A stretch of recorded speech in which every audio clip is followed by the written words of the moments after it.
Joe Rogan claims Roy Jones Jr. was victim of blatant, obvious corruption that left him disheartened. Joe Rogan recently reflected on the notorious moment that denied a boxing legend a huge accomplishment.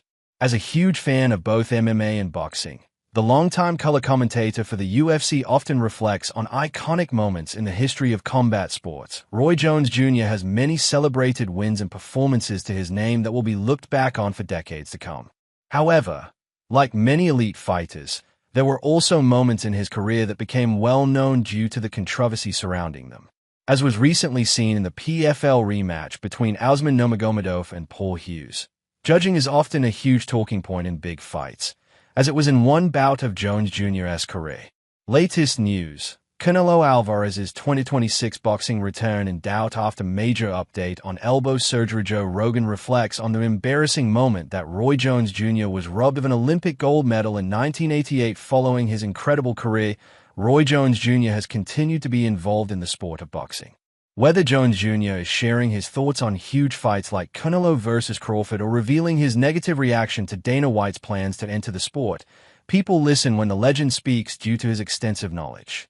Before he ever competed in a pro bout or won his first world title, there was hype around the American due to his performance at the 1988 Olympic Games, where he won a silver medal as the youngest member of the U.S. team.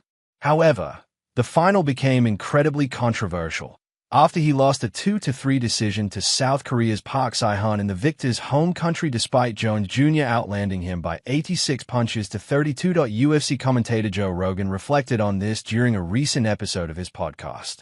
The stand-up comedian said that while this gesture from Park Si-hun provided a nice full-circle moment to the story, he'll never forget what it was like to watch Jones Jr. lose such a clear-cut decision after he didn't lose a single round before the final.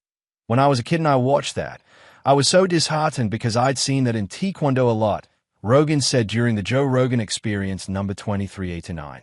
I'd seen that in kickboxing a lot, and it's embarrassing. It's just when you see like blatant, obvious corruption, and that, to me, that decision is one of the worst examples of blatant corruption because Roy Jones Jr. just ran away with that fight.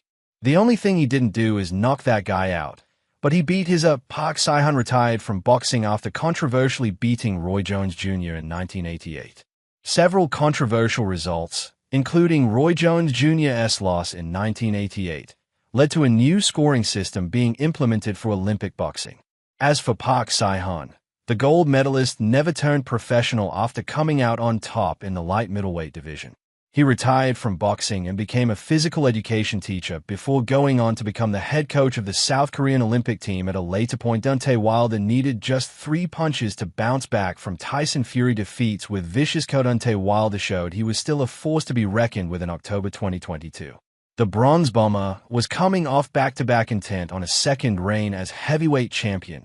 The former WBC title holder booked a comeback bout. 31-3 contender Robert Helenius was the unlucky opponent Deontay Wilder was matched up against. Watch Deontay Wilder brutally KO Robert Helenius. Robert Helenius entered his biggest fight to date with a solid record, which included impressive wins over Adam Kownacki, Erkan Tepe, and Derek Chisora. Unfortunately, he was not a match for Deontay Wilder, who KO'd him by landing just 3 punches.